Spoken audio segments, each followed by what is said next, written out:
Some of you may be thinking, how about we take our pets outside? Is that even possible given the constraints of the country in which you live? Let's check in with the SPCA to see what direction Hong Kong is taking to become more pet friendly over time. Thank you so much. In this segment, we got Dr. Fiona Woodhouse. She is the Deputy Director of SBCA in the Department of Welfare. Thanks so much for being with us, Fiona. Good to have Hi, you hi. on. Sorry, it's only virtually. Yeah. All good, all good. I'm sure for a lot of us, doesn't matter if you have dogs, you have cats, parrots, what it is, a lot of us want to take our pets outside. And being in Hong Kong, I'm one of those people too. Some of my cats, not all, they like to go outside, but I'd always wonder, like, where can I or where can I not take them? So today I found the perfect person to talk to. That is Dr. Fiona Woodhouse. She is the Deputy Director from Welfare Department of SPCA.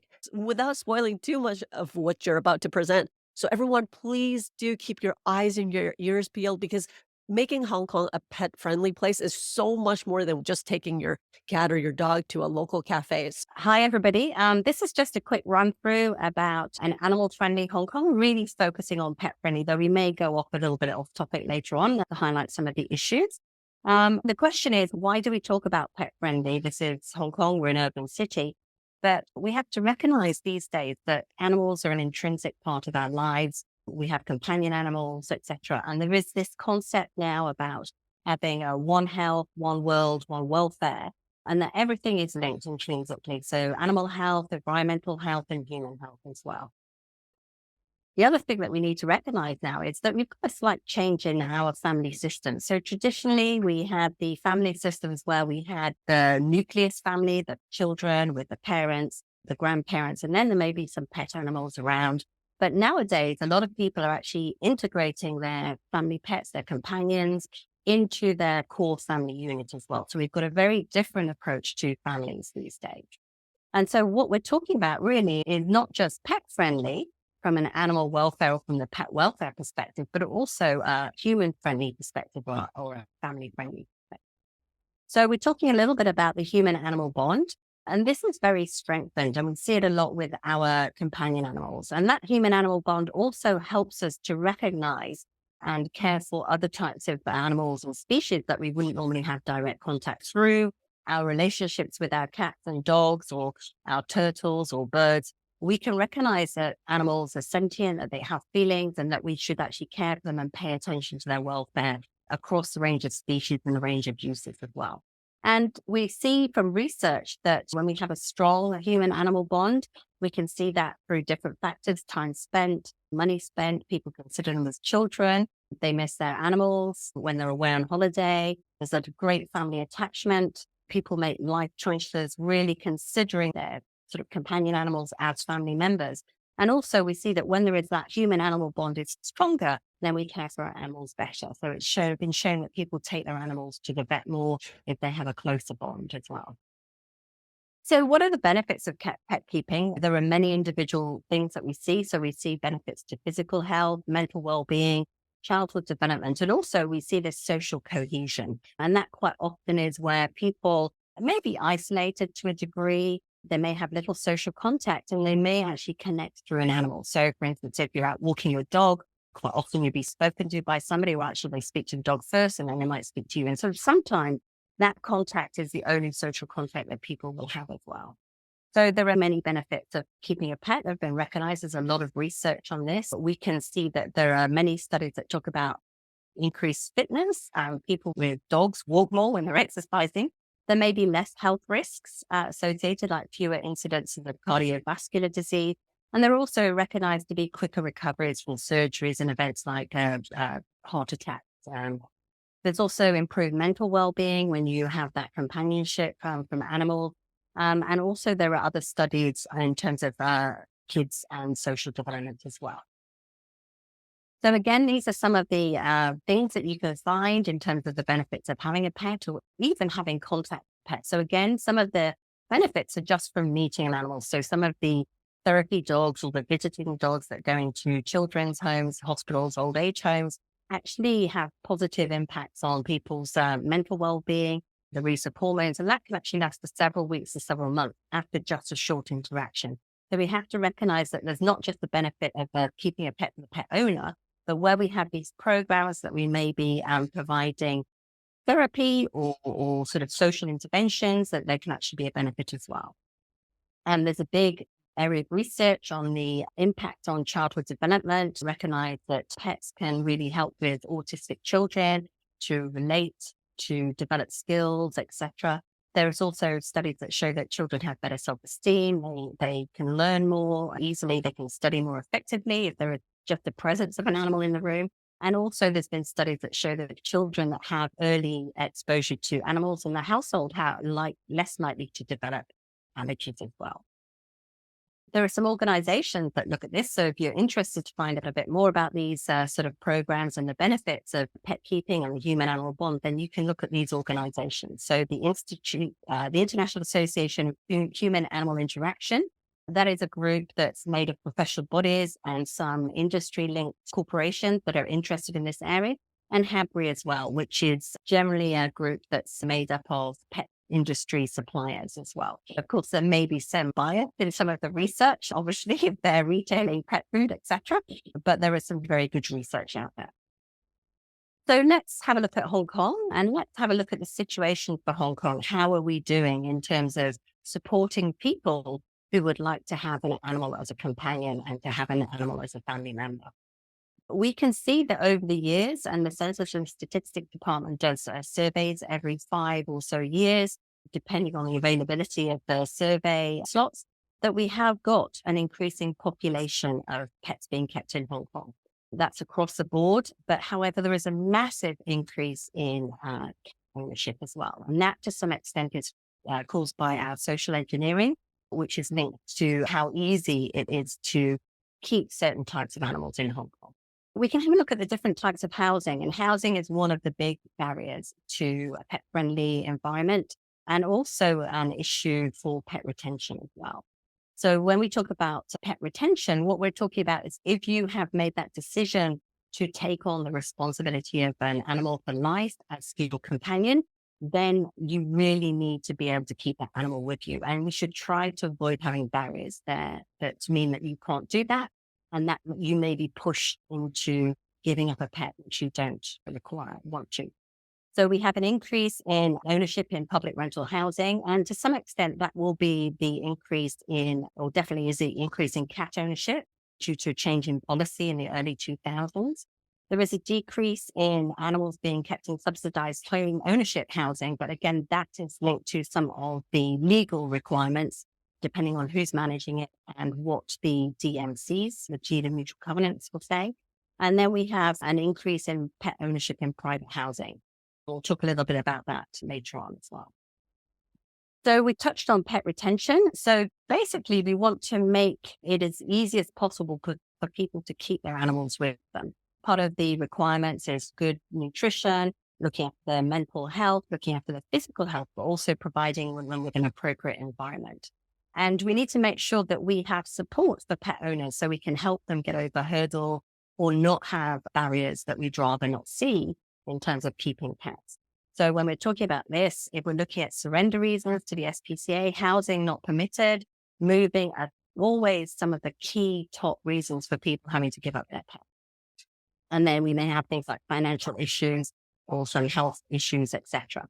And the factors that can be involved is potentially lack of planning on the part of the pet owner, but quite often it might be an unexpected situation, or there may be a barrier. For instance, if you have been living and you've been in private housing, maybe you've been on the waiting list for public housing, you may have decided that you would like a companion animal. And if you have got a dog, if you have the opportunity to move into public housing, it is very unlikely that you would be able to take your dog with you, although there is sort of some exception that you may be able to apply that permission from the housing authority. So again, looking at the relationship between pet friendliness and housing, as we say, again, the top 2 reasons are often housing not allow or moving. So again, we need to make sure that we don't have those areas that are causing issues for pet owners. So the housing authority, the housing department, you can only keep dogs with permission. There are certain regulations there, and we have to look at whether you can actually keep those animals with you. In private and other housing, that really does depend on the terms of your lease, if you're leasing, and fundamentally on the DNC, so the deeds of mutual covenant, as to whether pet keeping is allowed. We are seeing an increasing trend that in the private sector, definitely, that pet keeping is being something that is promoted. So nowadays, if you go on some of the real estate websites in Hong Kong, you may see little logos of a paw by the side of the ads of your rental housing, and it will actually be saying all the housing for sale. That particular property is pet friendly, so you're allowed to keep pets. There may be some restrictions. That depends on your lease or your DNC.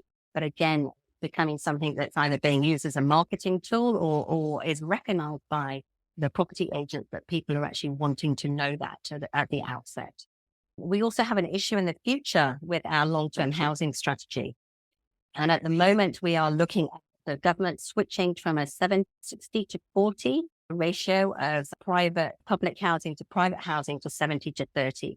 So that means more and more people will be living in housing that has some restriction on their companion animal ownership. As I say, for public housing under the housing authority, then you're allowed to keep most animals except for pigeons and dogs, but you can keep dogs with special permission. However, the Housing Society, which is also a social housing provider, has a complete no pets policy. So there are issues with that strategy for the long-term future. If we look at a recent example of dogs in the new development areas in the territory, we had an issue that a lot of people who want to keep animals and pets and maybe keep more than one animal, one dog, may move into more rural housing because there are less restrictions. It is easier to keep maybe one or two dogs, and dogs of larger sizes. You don't have to worry too much about rules and regulations. However, with the development, a lot of these areas are actually being taken over and people are being asked to move out, and eventually they will be potentially relocated into the new housing. But again, will that housing be pet friendly? If it's provided by the housing authority, you will be able to take your cats and other pets. If it's provided by the housing society, you will not be able to take any of your pets as well. And this is an issue we've raised in terms of development strategy, that we don't want unintended consequences. A lot of the work done by the SPCA and the education by AFDD is all about responsible pet ownership, keeping your dog, not abandoning it. And then we come up with a policy that effectively is triggering, in some instances, unwanted abandonment. And we have offered to help out. And also one of the other animal shelters has also recently received assistance and had room for 50 dogs in its stall. And not even one of the dogs that was left behind as a result of the development scheme was actually adopted. So again, rather than triggering a problem where we have this abandonment and then the dogs have to end up in shelters where they may not be available to be adopted, because again, our housing policy reduces the number of houses that are available to, or households that can take them in. We need to look at how can we avoid these issues in the first place. So this has been a little bit about what we've been doing in this area, how we've progressed, and some of the areas we've been trying to tackle, and areas that probably need a lot more work in the future as well. So these are the areas that we're really focusing on. When we're talking about being pet friendly, we want people to be able to live with their animals, to be able to keep them, to be able to live happily for the whole life duration. And then we need to look at what are the welfare needs of animals. So we looked at public access to open spaces, in particular for dog owners. And then how are you going to move around? How are you going to get between the different things you need to do? So transport systems, access to public transport, connectivity, getting to your vet, getting around, getting to boarding kennels, going to a park, etc. And then potentially functional activity if you want to pop into the bank, post office, walk through a shopping mall to get from A to B. How do we get that functionality as well? So we do a lot of work on these topics. We've had some degree of success. It involves a lot of lobbying with government departments, working with private businesses and partnerships as well, discussing issues with legislative councillors and collaborating with corporations. But we've had some degree of partial success. Housing, we raised an issue in the early 90s that there was a pet boom, and we saw more and more people who were living in public housing that were actually keeping animals. And we said that this was an issue. Unfortunately, the Housing Authority decided to have a crackdown in 1996. and there was a lot of abandonment, forced abandonment. And then again, we had another issue in 2003 around the time of SARS, which triggered hygiene concerns, and that was used again for a crackdown. But luckily, in this instance, we actually managed to change the policy. Cats and other companion animals, except for pigeons, were allowed to be kept. Dogs can be kept, but with permission. And for the existing dogs, we are definitely seeing an increase in private housing, using pet friendliness as one of their marketing ploys. And we've also seen Tanner Hill, which is operated by the Housing Society, which is also pet friendly as well. So we are getting some traction on the housing. Where we haven't had a lot of success is pet owner access to public open space. So back in the early 2000s, there were very few parks that were inclusive. There was very much a sort of exclusive approach and a concern over issues that were unfounded, in our opinion. So we started doing a lot of networking, working with different parties in terms of looking at how we could work with private partners that had areas that wanted to be developed, working with different government departments such as the CEDD, the Harbourfront Commission, West Kowloon Cultural District, looking at how we could change the concept about how we could integrate pet owner access into public open space. So we weren't saying that we want off-leash dog parks. We just say that people just need to walk their dog and they may need to walk through a park to get from A to B. And so that was the approach. And so now that we have a massive increase in pet parks and also inclusive parks as well. So that's really great. We also did a survey comparing way back in the 2006, 2007, we had a temporary waterfront that was pet friendly in Wan Chai. And we surveyed that compared to the waterfront in TST. And we found that people in Wan Chai visited more often. They spent more time. They interacted with more people, and they had a more positive experience. So if you're talking about a public open space and use of a public open space, then obviously having that integrated approach has improved the quality and the usage of the open space. So this is just a quick map showing you the different sort of areas that you can use. Pet-friendly transportation. This is a challenge. Obviously, the ferries are pretty pet-friendly. Unfortunately, at the moment, Star Ferry, we can't regularly go on Star Ferry, but we have had events with them. And recently, MTR did a Let's Get to Know Dr. Dog. So they had dogs on the MTR. And you can use some of the minibuses with your dog, but that depends on the driver's permission. Progression in other areas, we've got staycations. We're lobbying for dining access within legal restrictions. So you will see some areas that are able to be pet friendly. Shopping malls, more and more shopping malls recognize people need to move through or would like to take their animals into shopping malls because they're out for the day with them, they need to pop in. And also at the moment, working with around World Animal Day, we are working with different working communities and companies on Bring Your Dog to Work as well. Generally, we want to see a big animal-friendly city, and we reckon that looking at companion animals will also impact our approach to other animals, wild animals, looking at some risks around the urban areas for animals, so use of glue traps, how we need to think about the other animals, not just our companion animals as well. And also some messaging like feeding really isn't very animal-friendly, right? We do a lot of behaviors that cause issues for animals. It sounds a bit funny that the SPCA is please don't feed animals, but actually we cause more problems than we help when we do feed because it triggers conflict. We need to think about animals in our future plans. So we talked about the NDA, but all animals. What about the wild animals when we're developing, when we're reclaiming? What about the pink dolphins? What about the cattle and buffalo that are using land and roaming around? And interestingly, there was a study on active design for healthier lifestyle that was produced recently, but that didn't consider animals or people exercising with animals or walking, going to parks, etc. So we need to do a lot more work on connecting the dots, thinking about our development planning, strategy, and infrastructure as well. And just at the end, here are a few pet-friendly examples. We've got Star Ferry. We've got some of the dogathons and some of the events that go.